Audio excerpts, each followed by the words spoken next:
안녕하십니까. 사회복지사 1급을 담당하는 고병갑입니다. 이번 시간에는 2017년도에 있었던 제15회 사회복지사 1급 국가자격시험의 2교시 1영역 사회복지 실천론에 대한 기출문제 해설 시간입니다. 그래서 이번 시간에는 사회복지 실천론을 통해서 많은 분들이 일행사 못지않게 사회복지 실천도 마음 편하게 생각합니다만 그래도 가능한 한 한 개라도 더 맞춰서 다른 교시 특히 3교시에 좀 몇 개라도 배점을 해줄 수 있다면 아마 좋은 일이 아니겠습니까?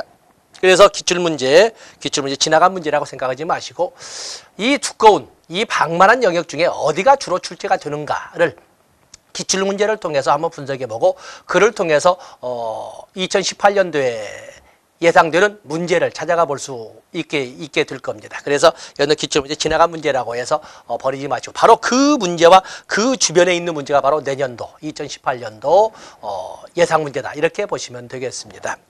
자, 첫 번째 문제를 보시면 미시적 실천을 모두 고른 것은 우리가 그 사회복지 실천 그러면 미시적 접근, 중범위적 접근, 거시적 접근 또는 미시적 방법, 중범위적 방법 그리고 거시적 방법 약간의 그 차이는 있겠습니다만 보통 우리가 접근이라고 할 때는 대상을 누구로 하느냐를 가지고 설명하거든요.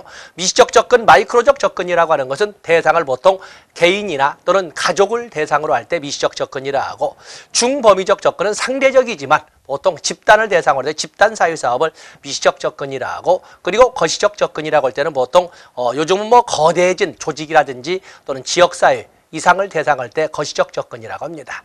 만약에 이것을 약간 접근이라고 하지 않고 방법이라고 설명을 한다면 방법이라고 한다면 미시적 방법이라고 하는 것은 개별 클라이언트, 그게 개인이든 가족이든 집단이든 개별 클라이언트를 대상으로 할 때는 미시적 접근이라 하고 거시적 접근이라고 할 적에는 적어도 국가나 사회 차원을 대상으로 할 때는 거시적 방법이라고 합니다. 그래서 중범위적 방법은 뭐 미시적 방법의 영역에도 걸쳐 있고 거시적 방법에도 핵심적 영역을 담당하는 보통 그 업무 담당자를 대상할 때 중도적 방법이라고 하는데 지금 여기에서는 미시적 실천을 모두 고른 것은 이렇게 나왔지 않습니까? 미시적 실천이라고 할 때는 이 예를 보면은 누구를 대상으로 하느냐 하는 문제가 있습니다. 거기 위탁가정, 아동을 방문한다. 취약계층 가정이나 취약계통 아동을 대상으로 하는 것은 미시적 접근이 되겠지요. 노숙인 보호를 위한 모금운동, 사회복지 공동모금이라고 하는 것은 지역사회를 기반하는 순수 민간운동이지만 지역사회를 기반하기 때문에 이건 거시적 접근이라고 할 수가 있습니다. 정신장애인 재활상담, 장애인 재활상담은 개개인별로 진행되기 때문에 미시적 접근, 직업재활 대상자를 위한 자원개발, 이것도 지역사회 차원이기 때문에 이건 거시적 접근이 되겠습니다. 답은 기역번, 디귿번이 되겠습니다. 그다음에 두 번째 문제를 보시면 사회복지 실천 역사에 대한 설명으로 옳지 않은 것은 사회복지 실천의 역사. 보통 우리가 사회복지 실천을 보면은 교재를 통해서도 설명이 되겠습니다만 보통 5개의 영역으로 나누어서 사회복지 실천의 태동기 19세기의 자선조직협회나 인보관운동을 들지요. 자선조직협회라고 하는 것은 개별사회사업, 지역사회 조직사업의 기원이라고 하는 데 비해서 인보관운동은 집단사회사업의 기원이나 지역사회복지관의 기원의 의미를 이렇게 부여함으로써 현대적 의미의 사회복지 실천의 태동이라고 설명을 합니다. 그리고 1900년대부터 1920년대를 보통 전문직 확립기, 1920년대부터 1950년대를 사이를 두고 전문직 분화기, 그리고 50년대부터 70년대, 보통 50년대, 60년대를 가지고 우리가 부분적이지만 통합 접근기, 그리고 70년대 이후를 다원화기, 이렇게 보통 설명을 합니다. 자, 거기 보면 우회방문자들은 자선조직협회에 관련된 실질적인 활동 담당자들을 말하는데 빈곤 과정을 방문하면서 상담, 교육, 교화를 하는 역할을 수행했다. 그렇죠? 자선조직협회의 우회 방문원들은 주로 중산층 부인들로 구성되어 있으면서 이들은 개별 방문 조사를 통해서 실태 생계비 방식을 통한 자선 자격 유무를 파악하는 이런 활동을 하고 있습니다. 이건 맞는 것이 되겠죠. 우회 방문자들은 빈민 구제에 대한 도덕적 잣대를 적용하여 빈민을 통제하고자 했다. 이 자선조직협회는 사회진화론의 이념을 바탕으로 해서 적자생존론이죠. 그야말로 바뀌어진 세상에 적응하려고 하는 자는 살 수 있도록 해주겠다라는 그 이념하에 자기들이나 상류층들이 살아남은 삶의 방식을 제시하되 그걸 따라온다면 가치로운 자라고 인정해서 자선의 대상으로 삼지만 그러한 삶의 방식을 거부하면 가치롭지 못한 자라고 해서 배제, 또는 제거해버리는 이런 방식을 쓰거든요. 다시 말해서 그들의 눈으로 바라보는 옳다고 하는 삶의 방식, 획일적인 기준, 잣대를 가지고 바로 이 빈민들을 돕는다는 미명하에 사회 통제적 방식으로 이끌어갔다는 특징을 가지고 있는 것이 자선조직협회가 되겠습니다. 말로는 도덕적 감화를 통한 개개인의 변화라고 하지만 사실은 그들이 옳다고 보는 획일적 기준점을 가지고 사회를 통제하는 도구로 사용했다는 비난을 면치 못하고 있습니다. 위에 방문한들의 개입 대상은 개별 가정이나 개인이 되겠다. 자선조직협회는 연구와 조사를 통해 사회제도를 개혁해야 한다는 기본 개념을 가졌다. 사회제도 개혁이나 사회개혁이라고 하는 것은 인보관운동에 관련된 용어고 자선조직협회는 도덕적 감화를 통한 개개인의 변화를 말하고 있습니다. 답은 4번이 되겠군요. 자선조직협회나 인보관운동은 빈곤의 원인을 산업화의 결과로 봤다.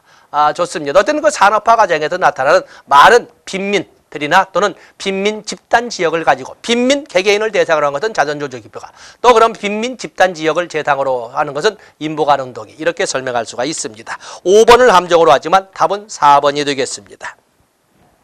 3번에 보시면 사회복지 실천 전문직으로서 이 발전 과정에서 프렉스너의 비판에 대한 반응에 해당되지 않는 것은 1915년 프렉스너는 사회복지는 전문직인가 하는 화두를 끄집어내고 사회복지는 전문직이 아니다 라고 단언을 내립니다. 이에 발칵 뒤집힌 미국 사회복지계는 전문직으로 자리 잡기 위한 또 전문직의 틀을 갖추기 위한 노력을 경주하게 되는데 그의 첫 출발을 그로부터 2년 후인 1917년 리치몬드의 사회진단이란 책을 들고 있고 바로 이 리치몬드는 사회진단이란 책을 통해서 사회진단의 책을 통해서 사회복지 실천에 대한 개념을 정립하고 사회복지 실천의 전문직 확립을 위한 화살을 말하자면 효시로서의 역할을 수행하게 됩니다. 그러면서 심리학적 영역에서 프로이드의 정신분석 이론이 사회복지 실천의 이론 기초로서 자리를 잡게 되고 그러면서 대학원 단계까지의 소위 석사과정까지의 교육과정도 등장하고 전국 조직도 조직이 되고 전국 대회도 열리게 되고 또 유급 종사자가 등장함으로써 전문직스러운 유형을 갖추게 되고 이런 것들이 모두 1915년 이후에 등장을 합니다.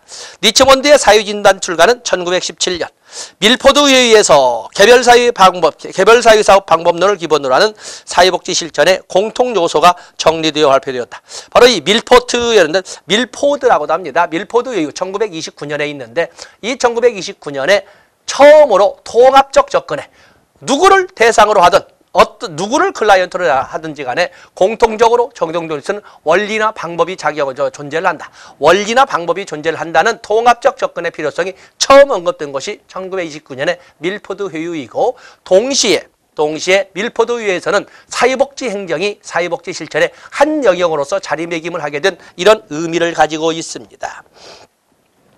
미국 사회복지사협회가 설립되었다. 20년대 초에 미국 사회복지사협회가 설립이 됩니다. 그래서 1921년이가 됩니다만 그다음에 의사인 카보트가 매사추세츠 병원의 의료 사회복지사를 정식으로 처형했다.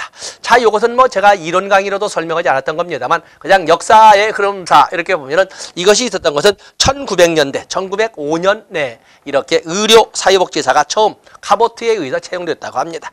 이건 프렉스너의 사회복지가 전문직인가 하는 화두라는 즉 프렉스너의 시나 있기 전에 훨씬 10년 전에이기 때문에 말이 안 되는 거고 사회복지사들이 치료자로서의 역할을 강조하면서 위상을 높이고자 하였다. 1930년에 들어서면서 사회복지 실천이 개별사회사업뿐만 아니라 집단사회사업, 지역사회 조직사업이 나오면서 사회치료자로서 지역복지 현장에서 사회치료자로서의 역할도 수행하게 되었다. 이 말을 지금 하고 있습니다.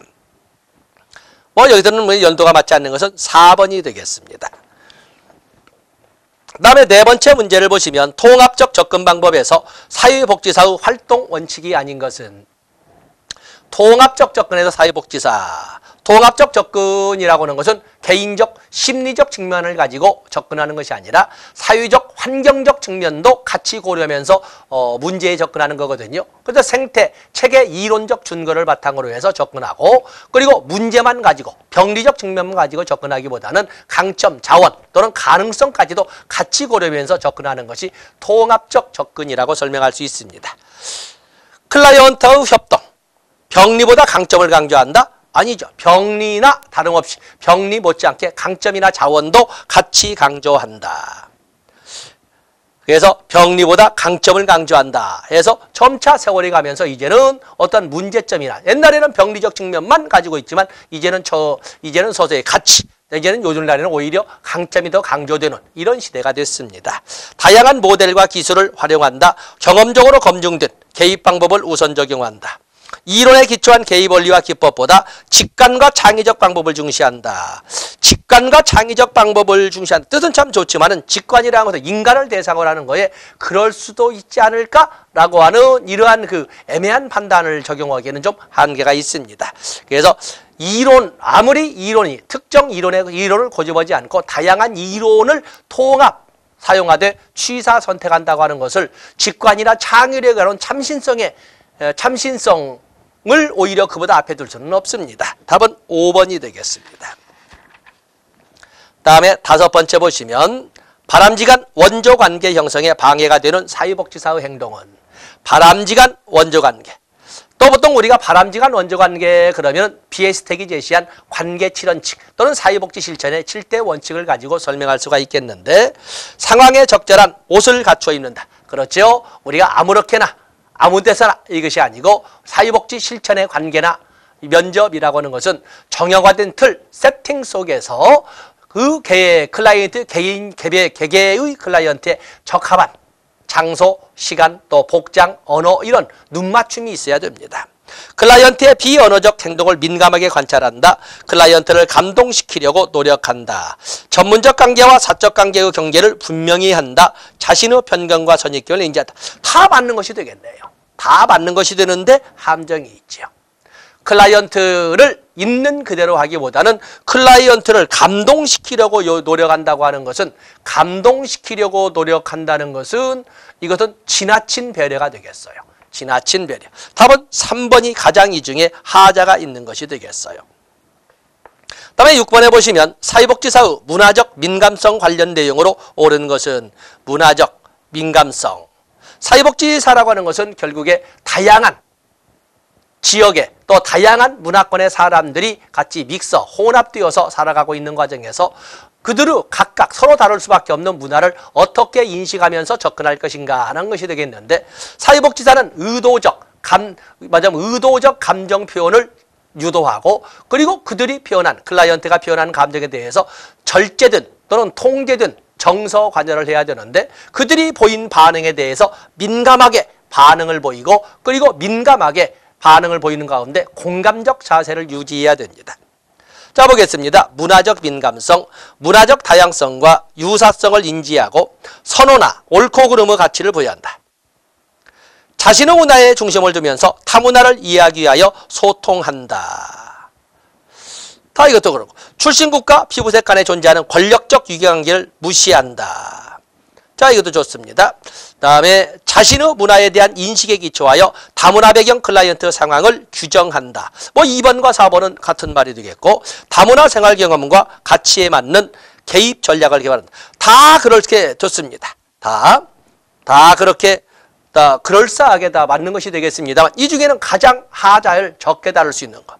문화적 다양성과 유사성을 인지하고 선호나 옳고 그름을 가치를 부여한다.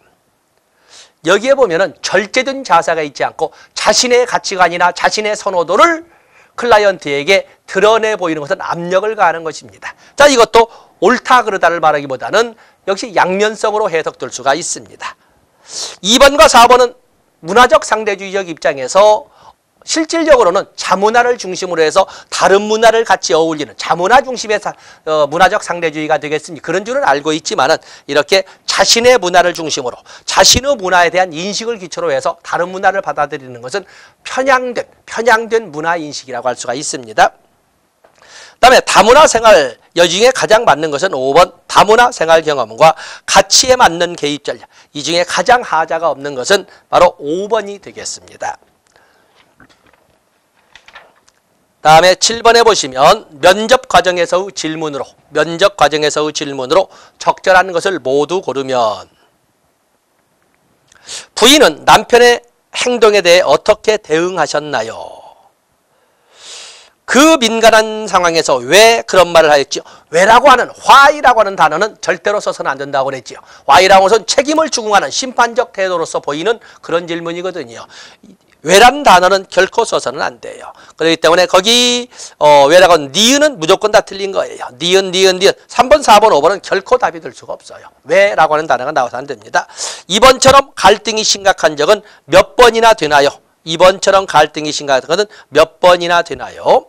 그때 아내의 반응은 어땠나요? 죄책감은 들지 않았나요? 책임을 추궁하는 이런 표현도 되지 않아요. 책임 추궁과 같은 이러한 질문도 또는 이런 유도형 질문은 좋지 않습니다. 이 중에 적합한 것은 기억번은 당연히 들어갈 것이고 기억번이 들어가는 것은 뭐 2번밖에 없군요. 답은 2번이 되겠습니다.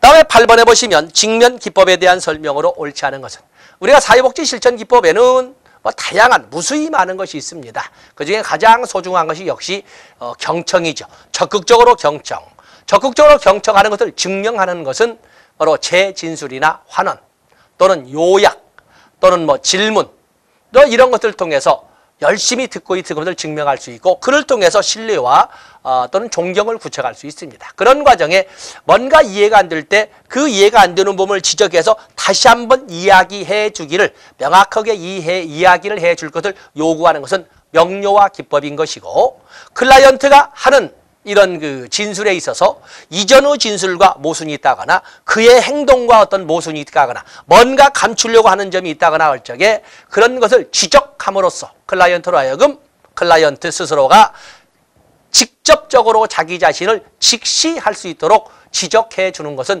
직면 기법 콘프런테이션이라고 합니다. 클라이언트 말과 행동 간에 모순이 있으나 클라이언트가 이를 부인하고 인정하기를 거부하는 경우에 스스로가 스스로를 직시할 수 있도록 해준다. 직면 기법이 되겠어요. 클라이언트가 극심한 정서적 긴장 상태에 있을 때는 사용하지 않는 거죠. 그러다 마치 직면 기법을 쓰면 마치 심판이나 책임 추궁하는 듯이 보일 수도 있는 거거든요. 그죠? 일리가 있습니다. 2번 놔둬보시고 클라이언트에게 방어적 반응을 불러일으킬 수 있다. 즉 2번과 3번 연결되겠네요. 클라이언트가 자신의 결정이나 행동이 실제로 합리적임에도 불구하고 이에 대한 확신을 갖지 못할 때 자기의 행동이 옳기는 옳다는 생각이 드는데 뭔가 확신이 들지 않을 때 그때 해주는 것은 격려나 보통 재보증 기법을 쓰게 됩니다. 클라이언트의 신뢰관계가 충분히 형성된 뒤에 사용하는 것이 유용하다. 그렇죠. 그렇지 않으면 2번과 3번과 같은 연결성이 나올 수가 있습니다. 답은 4번이 되겠죠. 4번은 재보증 또는 격려 이런 기법을 쓸 수 있다고 볼 수가 있습니다. 9번 문제를 보시면 문제에 대한 관점이나 인식을 변화시켜 관점이나 인식을 변화시켜 새로운 이해를 촉진시키는 것은 클라이언트가 생각하고 있는 클라이언트가 가지고 있는 생각을 바꾸도록 함으로써 하는 이런 방법은 재명명이라고 맞으면 거기 보면 재명명이라고 합니다. 생각을 달리하게 또 그러자면 생각에 대해서 확신이 없을 때 확신을 갖게끔 하는 재보증 뭔가 하지만 적극적인 개입, 적극적인 이런 자세가 보이게 할 때 해주는 것은 격려, 이런 기법 등을 쭉 해줄 수가 있습니다. 그래서 거기 보면 관점이나 인식을 변화시켜 새로운 이해를 촉진시키는 다양한 방법이 있는데 그중에 모델링, 직면, 재명명, 일반화, 재보증 다 좋습니다. 모델링이라고 하는 것은 인식의 변화가 아니라 행동 수정을 통해서 이렇게 나가는 겁니다. 타인의 행동을 관찰이나 모방함으로써 밖으로 드러난 행동을 고쳐나가는 방법을 모델링이라고 합니다.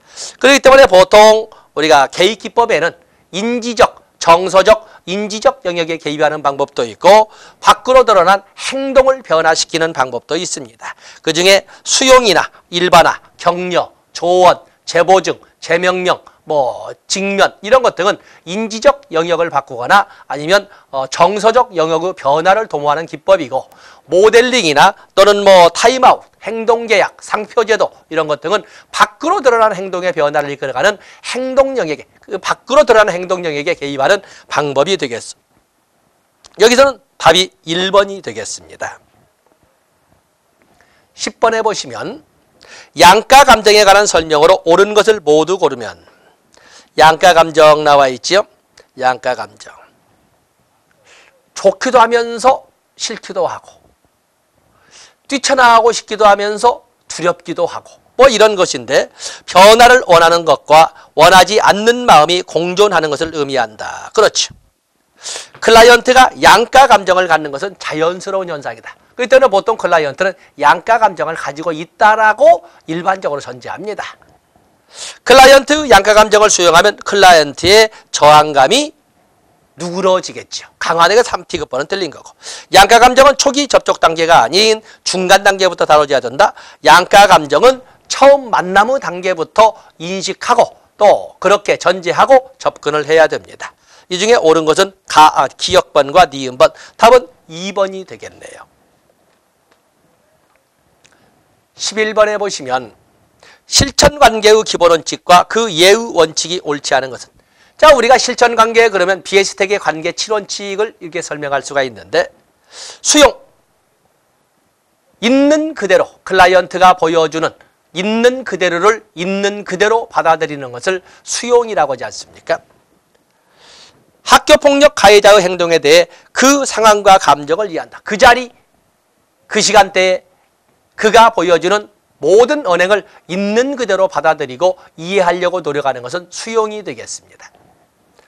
자기결정의 원리 있죠. 어찌 보면 사회복지 실천 현장의 제1의 원리라고 하는 것이 자기결정의 원리가 되겠는데 자기결정의 원리라고 하는 것은 사회복지사는 스스로가 클라이언트 스스로가 최종 결단을 낼 수 있는 다양한 해결책을 제시하는 데만 역할을 멈춰야 되고 그리고 그 여러 대안 중에 최종 결단을 내리는 것은 클라이언트 스스로가 되어야 한다. 또는 스스로가 되도록 해야 한다 하는 것이 자기결정의 원리입니다. 학생의 자퇴결정을 존중한다. 뭐 좋습니다. 다음에 개별화. 개별화라고 하는 것은 클라이언트마다 같은 문제를 가지고 있다 하더라도 클라이언트마다 각기 다른 원리나 방법을 서로 다른 상이한 원리나 방법을 적용하려고 해야 된다라고 하는 것이 개별화의 원칙이 되겠어요. 따돌림 방지를 위해 다문화 가정 학생의 사고방식이나 생활 유형을 개별적으로 조절한다. 개별적으로 조절한다. 자, 이것은 개별적으로 조절하는 것은 자기결정의 원리에서도 위배되는 것이고 또 그런가 하면 비심판적 태도의 원리에서도 적용이 받자면 위배되는 거예요. 뜯어 고친다는 거거든요. 다음에 통대준 정서관여 피해 학생의 분노나 공포감을 민감하게 이해하고 적절하게 반응해야 된다. 그렇죠. 통대준 정서관여는 클라이언트가 표현한 감정에 대해서 민감하게 반응을 보이면서 공감적 자세를 가져야 한다라고 하는 것이 통제된 또는 절대된 정서적 관여의 원리가 되겠어요. 비밀보장 학생의 뜻에 따라 부모의 이혼 사실을 부모에게 이 교사에게 알리지 않았다. 좋습니다. 자, 이건 또 있는데 답은 3번이 되겠어요. 같은 문제를 가진 클라이언트다 하더라도 클라이언트마다 각기 다른 방법이나 원리를 제시해야 된다. 적용해야 된다는 건데 사고방식을 조절한다라는 것은 뜯어 고쳐준다. 자기결정의 원리 위배, 또 심판적 태도의 원리 위배, 비심판적 태도. 답은 3번이 가장 그럴싸하지만 함정으로서 출제가 된 겁니다.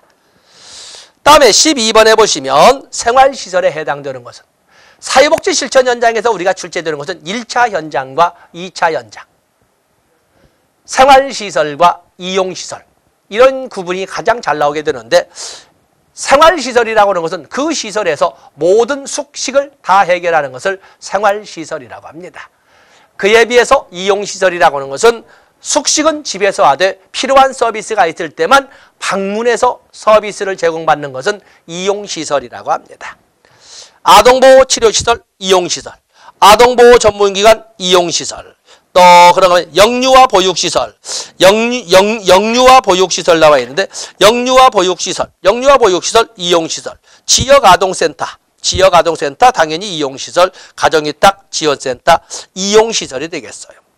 그중에 아동보호치료시설은 이용시설의 역할도 하지만 보호란 말이 들어가면서 아동복지시설은 10가지가 있지 않습니까? 그중에 아동보호시설은 아동보호시설 이럴 경우에는 일정 기간을 입소시켜서 치료도 하고 치료만 하면은 사실은 집에서 왔다 가다 하는 이용시설이지만 치료뿐만 아니라 선도까지 이끌어가는 이런 시설 선도까지 해서 또는 부모로부터 격리되어야 할 필요가 있는 경우에 그 아동을 입소시켜서 거기서 먹고 자도록 하면서 어떠한 부모로부터, 가정폭력으로부터 벗어나도록 하는 것은 아동보호 치료시설입니다. 치료만 가지고 오면 이용시설, 아동보호 치료시설로 입장을 해서 생활시설. 답은 1번이 되겠습니다. 다음에 13번에 보시면 사회복지 실천 현장 중 보건복지부 장관이 주무부처인 것은 청소년 또 여성 또는 가족 또는 가정 이런 단어가 나오면 주무부서는 여성가족부가 되겠습니다.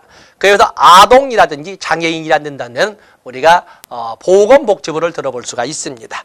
청소년 여성가족부, 자립지원시설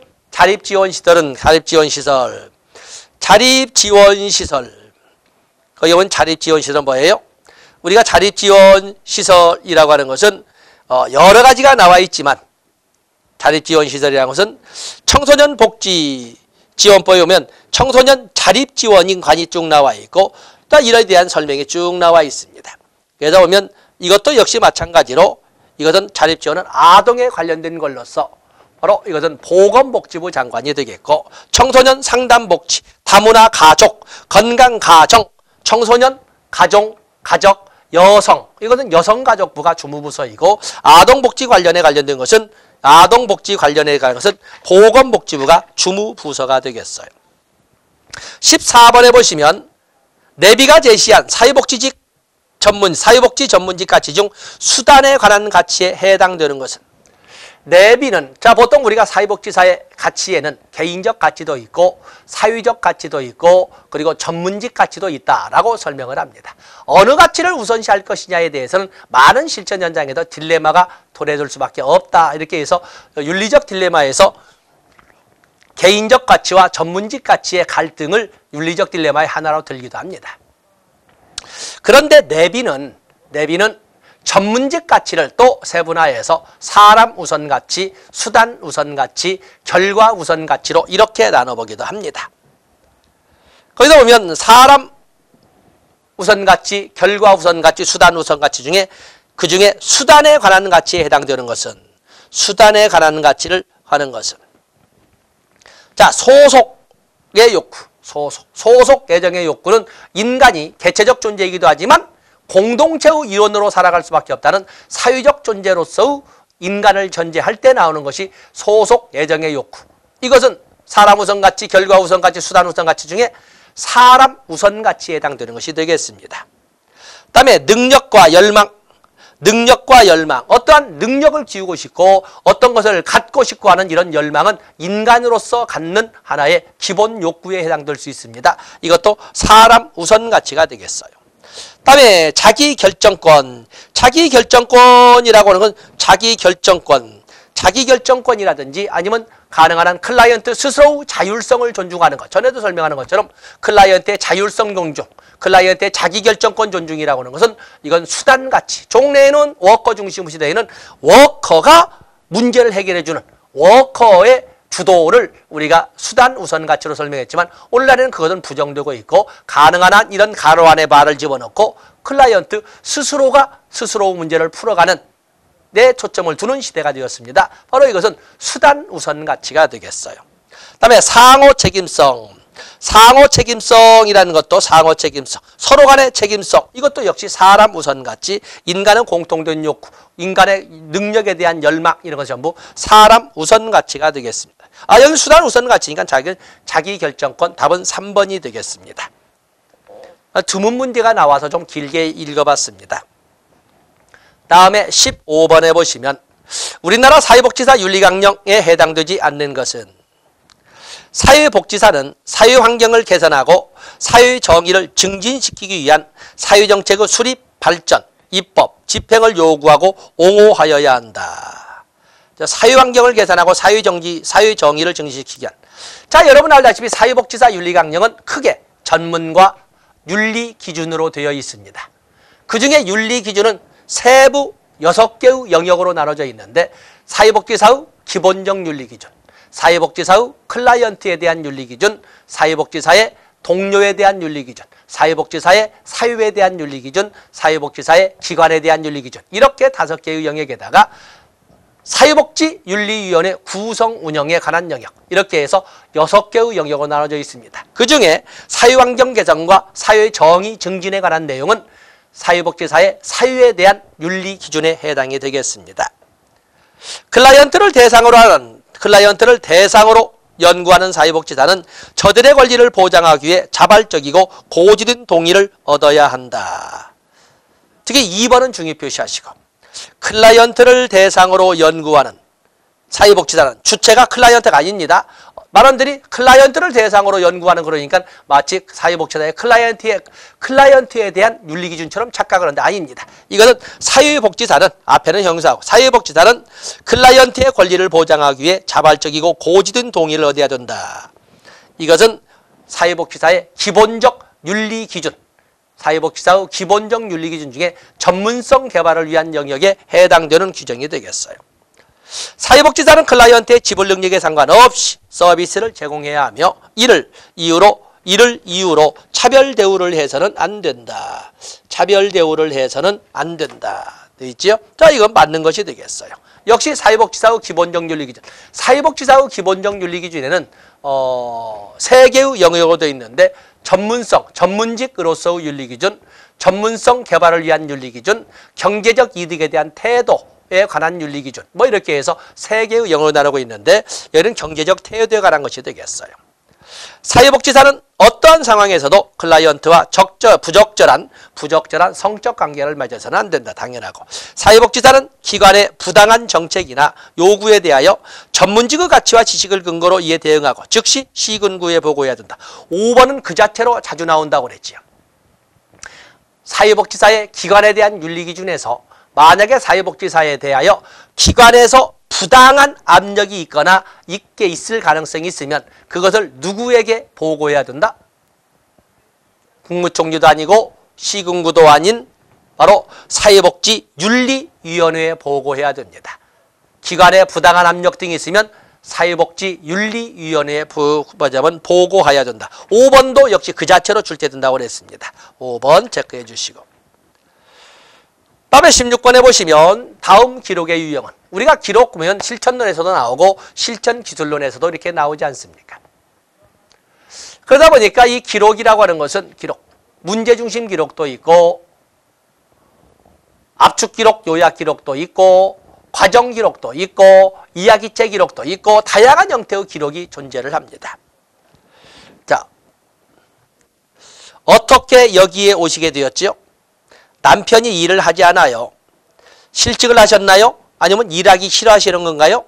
둘 다인 것 같아요. 병원만 다니면서.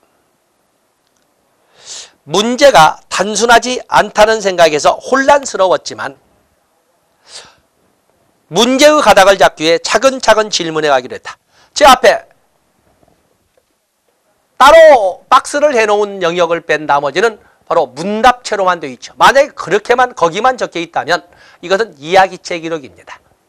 그런데 그런 대화 과정에 대하여 혼란스러웠지만 매 순간순간마다의 사회복지사의 판단 또는 분석과 대안을 같이 제시하는 것은 과정 기록이 되겠습니다. 그래서 사회복지사와 클라이언트 간의 대화뿐만 아니라 매 순간순간마다의 사회복지사의 판단, 해석, 분석 등도 같이 적어 내려가는 이런 기록은 과정 기록이라고 합니다.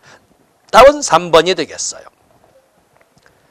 17번에 보시면 통합적 방법으로서 문제 해결 모델에 대한 설명으로 옳지 않은 것은, 우리가 보통 문제 해결 모델 그러면 대표적으로 1957년에 펄먼의 문제 해결 모델, 또 그러면 1973년 핑커스와 비난의 4체계 모델을 확대시켰던 1975년 콤튼과 갤러에 의해 6체계 모델 또는 문제 해결 모델 등을 이렇게 쓸 수 있습니다.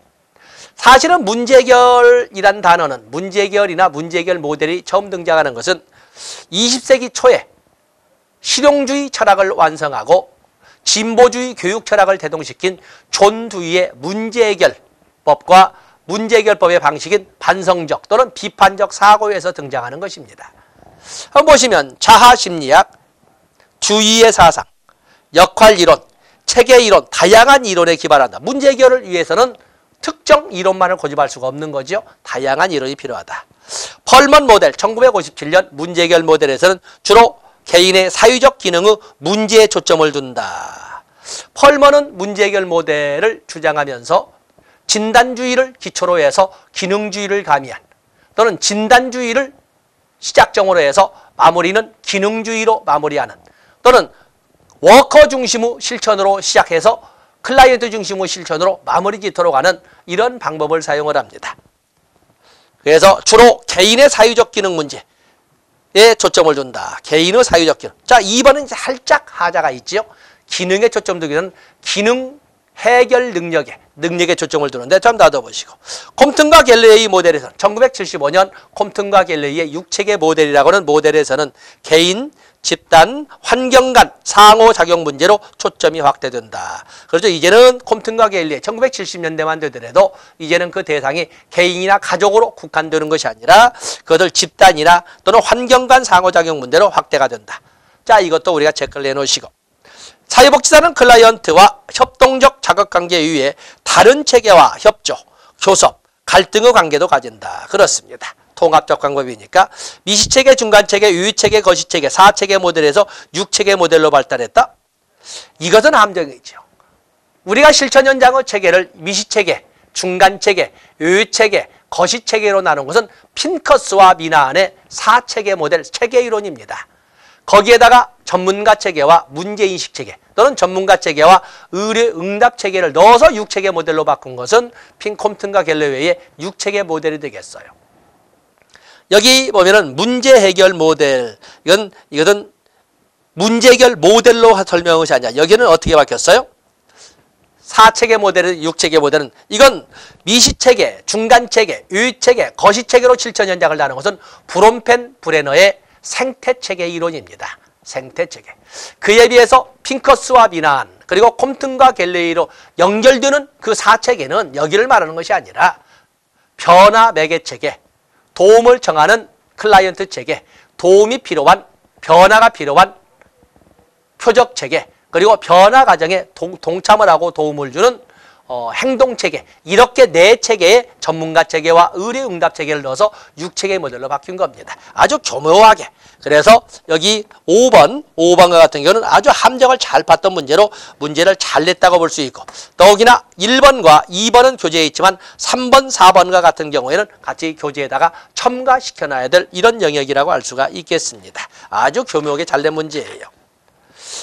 18번에 보시면 표정문제 선정 시 고려할 사항, 표정문제 선정 시 고려할 사항으로 옳은 것은, 자, 표정문제 탁게 풀어보려면 보통 과제 중심 모델 또는 과업 중심 모델에서 다루고 있는데, 이 표정문제라고 하는 것은 정신분석에서는 다루지 않았던, 정신분석은 클라이언트도 모르고 사회복지사는 더더욱이나 모르고 하는 문제를 가지고 더듬어 찾아가는 방식인데, 과제 중심 모델 1972년 니드와 앱스테인이 제시한 과제 중심 모델은 어떤 문제를 다루냐면 현재 경험의 바탕을 두고 현재 클라이언트도 알고 있고 사회복지사와 같이 다루자고 계약한, 약속한 문제 2-3개만 가지고 다루는 겁니다. 이걸 탁게 풀어볼럼이라고 합니다. 표정 문제는 가능한 한 많이 아니죠. 2-3개만 가지고 사회복지사와 클라이언트 중 어느 한쪽에서 문제를 인식하는 것은 모두 표적 문제로 선정한다. 어느 한쪽에서만 문제를 인식하는 것이 아니라 서로 계약관계를 통해서 같이 다루자고 약속한 문제만을 표적 문제라고 합니다. 같이 다루자고 하는 거지요. 그다음에 표적 문제의 우선순위를 정할 때 사회복지사의 전문적 판단을 중심으로 한다. 전문적 판단, 사회복지사의 전문적 판단도 중요하고 클라이언트의 견해도 최대한 반영된 것이어야 되지 옛날처럼 워커 중심의 시대와 같은 이런 표현을 써서는 안 됩니다. 표적 문제를 선정할 때 사회복지사 자신의 지식과 기술을 고려한다. 이건 당연한 거고, 표적 문제는 전문적 용어로 기술되는 것이 바람직하다. 전문적 용어로, 표적 문제를 전문적 용어로 기술하게 되면 사회복지사야 무슨 말인지 알겠지만 클라이언트 입장에서는 이해가 어렵습니다. 그래서 가능한 한 표적 문제는 용이한 쉬운 문제로 해서 쉽게 클라이언트도 쉽게 이해할 수 있는 이런 용어로 기술되어야 한다. 특히 5번 별도로 여러분이 정가를 해 놓으시면 되겠습니다. 여기서 옳은 것은 4번이 하자가 없네요. 19번에 보시면 강점, 관점에 대한 설명으로 옳지 않은 것은. 자, 우리가 강점, 관점은 문제가 나올 적에 인파워먼트 모델에서 역량 강화 모델이라고 나오던 권한부여 모델이라고 나오던 아니면 여기처럼 강점, 관점 모델이라고 나오던 같은 문제라고 보시면 됩니다. 가능한 한 이전의 모델과는 달리 클라이언트의 권한을, 클라이언트의 역량을 최대한 부여하고 강화시켜보자. 그러기 위해서는 약점이나 병리적 측면으로 접근할 것이 아니라 클라이언트의 강점에 초점을 두고 접근해보자 하는 것이 강점, 관점 모델이 되겠습니다.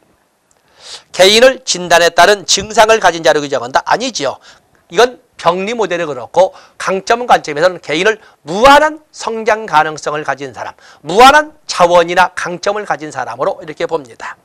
개입의 초점, 병리적 측면에 주는 것이 아니라 자원이나 강점이나 가능성에 둡니다. 이건 맞는 거죠. 그다음에 위상이나 학대 경험. 병리적 관점에서는 위상이나 학대 경험 같은 부정적인 과거의 경험은 성인이 된 이후의 병리 현상의 원인으로만 설명하지만 강점, 관점에서는 꼭 그렇게만 보는 것이 아니라 오히려 그것이 비온 뒤에 땅이 굳어지듯이 보다 발전적인 방향의 기초로서 의미를 갖는다라고도 봅니다. 모든 환경. 그래서 위상과 학대 경험은 이처럼 무조건 성인기, 병리적 현상의 원인으로만 보는 것이 아니라 도전과 기회의 원천이 될 수도 있다고 이렇게 봅니다. 모든 환경 속에는 활용 자원한 가능 자원이 있다고 본다. 다음에 사회복지사, 클라이언트 협동 작업이 이루어질 때 클라이언트에게, 왜냐하면 사회복지사와 클라이언트가 동반자적 관계를 형성하게 될 적에 클라이언트에게 최선의 도움이 될 수 있다고 본다. 이 중에 가장 당연히 틀린 것은 답은 1번이 되겠어요. 같은 문제 나왔네요. 20번에 역량 강화 실천, 역량 강화 실천 활동으로 오는 것은, 역량 강화는 가능한 한 병리적 측면보다 클라이언트의 강점이나 자원에 초점을 두고 클라이언트를 어떠한 문제를 가진 사람으로 보기보다는 오히려 강점이나 자원이 많은, 가능성이 큰 사람으로 보면서 접근하자는 것인데, 클라이언트의 협력, 생태체계적 관점, 사회 변화를 위한 참여, 억압받는 집단에 대한 역사적 관점 이해, 억압받는 역사적 관점의 이해. 자, 5번에 대해서는 바로 이건 답은 5번이 되겠어요. 5번이. 어떻게 변화해 왔는가? 역사적 관점이라는 거죠. 어떻게 변화해 왔는가? 어떤 문제가 있는가가 아니라 어떠한 과정을 거쳐왔는가. 니을번이라고 하는 것은 역사적 관점이라고 하는 것은 바로 그걸 설명하고 있는 거예요. 어떻게 해서 이런 문제까지 도달했는가의 과정까지도 같이 고려하자는 거거든요. 그러나 병리적 관점은 현 시점에 어떤 문제가 있는가로만 접근하거든요. 그래서 함정은 니을번에 봐놓고 답은 5번, 니을번까지 다 맞는 것이 되겠습니다. 믿는 게 다 맞는 것이 되겠어요. 21번에 사례관리 무조건 나오는 영역이죠. 사례 실천론에서, 실천 기술론에서 다 나옵니다. 옳지 않은 거, 클라이언트 중심적 서비스이다. 종결이 어려운 장기적 욕구를 갖는 자에게, 대상자에게 적합하다. 그렇습니다. 상담, 조언, 치료 등의 임상적 개입을 할 수 있다. 한 기관 내에서 팀 협력 및 지역사회의 타 전문 분야와 협력이 중요하다.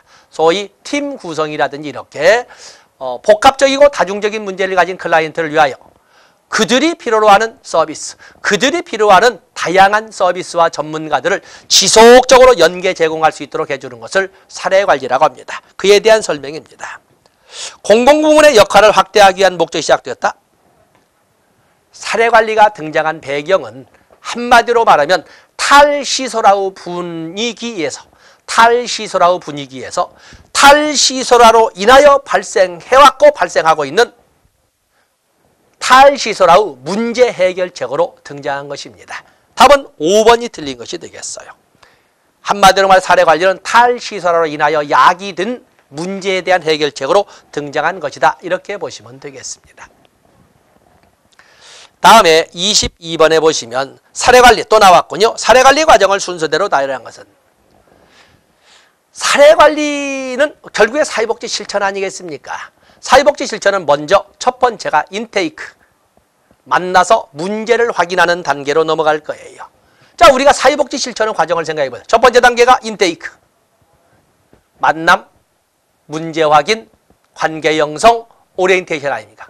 그 다음에 자료를 수집하고 그 수집된 자료, 병리적 증명뿐만 아니라 수집된 자료에 있는 자원, 가능성 이런 강점을 해서 개입 전략을 수립하고 세 번째 단계가 개입을 하고 네 번째 단계가 종결을 하게 되는데 자 그런 과정을 좀 더 길게 내 교재에서는 인테이크, 접수, 다음에 조사, 다음에 사정 그리고 사정 다음에 목표 설정 및 계약 다시 말해서 사정 결과의 명료화 및 개입 전략의 구체화 그리고 다섯 번째가 개입 그리고 여섯 번째 평가 또는 종결 이렇게 설명을 했던 겁니다. 자 그런데 우리가 보면은 처음 만남이라고는 옛날에는 앉아서 기다리는 만남이었지만 오늘날에는 적극적 복지가 이루어지면서 찾아가는 만남 사례 발굴과 같은 찾아가는 만남을 하는데 그걸 아웃리치라고 합니다. 타락한. 그래서 여기는 참 교묘하게 아웃리치란 말을 통해서 만남이란 말을 대체했어요. 그리고 나서 자료를 수집해서 수집된 자료를 분석한 결과로서 개입 전략을 수립합니다. 사정. 사정이 되고 나면 이제는 구체적인 계획을 짜게 되는 거죠. 그래서 목표를 설정하고 구체적인 계획에 대한 서로 서명을 하게 됩니다. 그걸 계약이라고 합니다. 그리고 중간중간 단계에서 끊임없이 중간평가, 과정평가, 형성평가라는데 실천 현장에서는 그 형성평가나 과정평가를 재사정 및 점검이라고 합니다. 재사정 및 점검이라고 하고 그리고 나서 최종 마무리를 짓는 것이 되겠어요. 만남, 접수, 사정, 계획, 재사정 답은 뭐 여러 가지 했지만 거기 보면은 답은 5번이 되겠어요. 그래서 접수하고 만남에서 문제 확인하고 그리고 관계 형성하고 오리엔테이션하고 그리고 자료 수집 및 사정하고 그리고 나서 목표 설정 및 계약이라는 계획 수립하고 그리고 그것이 제대로 지는지 점검하고 재사정하고 그리고 평가하는 그런 과정으로 이루어져 있습니다. 답은 5번이 되겠어요. 23번에 보시면 사례 관리자의 역할로 옳은 것은 자 또 사례 관리가 또 나왔네요. 사례 관리라고 하는 것은 공식적, 비공식적 서비스의 지속적인 연계 제공, 직접적, 간접적 서비스의 지속적 연계 제공, 1차적 서비스와 2차적 또는 1차적 서비스와 가정 내 서비스와 지역사회 보호 지속적 연계 제공을 이끌어가는 그런 활동을 사례 관리라고 하는데 어떠한 구체적인 역할을 수행하면 직접적 서비스의 제공자라고 하는 것이고 아니면 연계, 제공, 협력, 옹호 이런 단어를 쓰게 된다면 클라이언트를 직접 만남이 없이 이루어지기 때문에 우리는 그것을 간접적 서비스 제공자의 역할이라고 합니다. 어쨌든 사례관리자는 직접적, 간접적 서비스의 제공자 역할을 모두 수행을 합니다. 사례관리자는 기관 정책상 클라이언트에게 서비스를 제공해 주기 어려울 때 다른 기관에 의뢰한다. 그렇죠? 사례관리를 포함한 모든 사회복지 실천은 기관 성격이나 전문가의 성격에 맞게 되면 그 역량에 맞게 되면 관계를 형성해서 오리엔테이션 하지만 문제를 해결한 결과 그것이 맞지 않는다면 해당 기관에 이송해야 되는데 그것을 우리가 의뢰라고 합니다. 기업번은 당연히 맞는 겁니다. 사례관리자는 기관의 정책이 클라이언트에게 불리하다고 판단될 때 기관 정책에 도전하는 옹호 역할을 수행한다. 그렇죠? 옹호 또는 대변이라고 하는 역할은 클라이언트 입장에 서서 정당성을 과시하고 그리고 클라이언트에게 불이익을 주는 기관 정책에 도전하면서 클라이언트에게 힘을 실어주는 이런 역할을 옹호 또는 대변의 역할이라고 합니다. 복합적 욕구를 가진 클라이언트를 위해 다양한 서비스를 조정 연계한다. 간접적 서비스 제공자의 역할. 근데 니은번도 당연히 기역번, 니은번, 디귿번 다 당연히 간접적 서비스의 역할입니다. 클라이언트의 자기결정이 중요하므로 사례관리자는 어떠한 상황에서도 클라이언트를 대신해서 행동해서는 안 된다. 클라이언트가 모두 자립, 자활 이렇게 할 수 있는 것은 아닙니다. 그럴 수조차도 없는 심신상의 장애라든지 지정학적 장애 등이 있는 클라이언트 많거든요. 그럴 경우에는 사회보장기본법 규정에 의해서 바로 사회복지 전담 공무원이 그 역할을 대리 대행할 수가 있는 것입니다. 어떠한 경우에서 대신할 수 없다. 이건 틀린 것이 되겠죠. 답은 옳은 것을 골랐으니 기역번, 니은번, 디귿번이 되겠어요.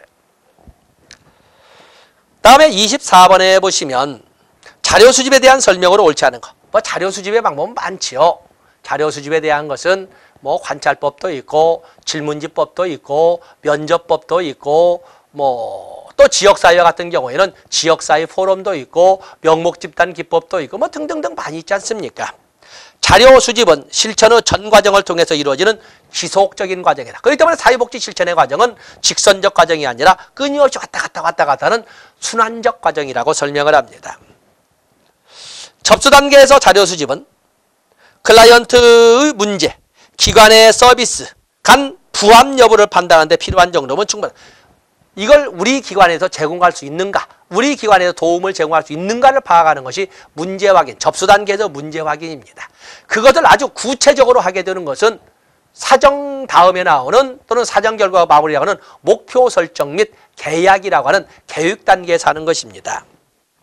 클라이언트와 사회복지사의 상호작용 유형은 클라이언트와 제3자의 상호작용 유형을 짐작하게 한다. 자, 3번은 문장이 좀 애매합니다. 놔둬보시고. 클라이언트의 언어적 표현과 비언어적 표현이 일치하지 않을 경우 언어적 표현의 주의를 기울여야 한다. 자, 4번은 완전히 틀렸군요. 언어적 표현과 비언어적 표현, 언어적 행동과 비언어적 행동 중에 일치하는 부분이 없을 때는 일치하지 않는 부분이 아니라 이런 것일 때는 특히 비언어적 표현에 관심을, 주의를 기울여야 한다라고 설명할 수가 있습니다. 뭐 4번은 워낙 틀렸군요. 수집된 자료는 클라이언트를 둘러싼 주변 체계에 대한 정보도 포함해다. 답은 4번이 되겠습니다. 다음에 25번은 곧잘게 넘어갈 수 있는 문제는 아주 생소하게 진행됐습니다. 법정 국가 자격. 우리가 자격 제도에는 국가 기술 자격이 있고 국가 전문 자격이 있고 민간 공인 자격이 있고 민간 등록 자격이 있고 그렇습니다. 사회복지사 1급 국가 자격은 국가 전문 자격으로서 의미를 갖습니다. 사회복지사, 의료사회복지사, 학교사회복지사. 자, 이런 것은 민간 자격이 되겠고 사회복지사 또 정신보건사회복지사는 이건 국가 전문 자격으로서의 바로 이 국가 자격이 되겠어요. 국가 자격이 됩니다. 밑에 해설 붙여놨지요? 그걸 참조하시면 됩니다. 모두 그런 것은 사회복지. 답은 기억번, 리을번, 기억. 답은 3번이 되겠습니다.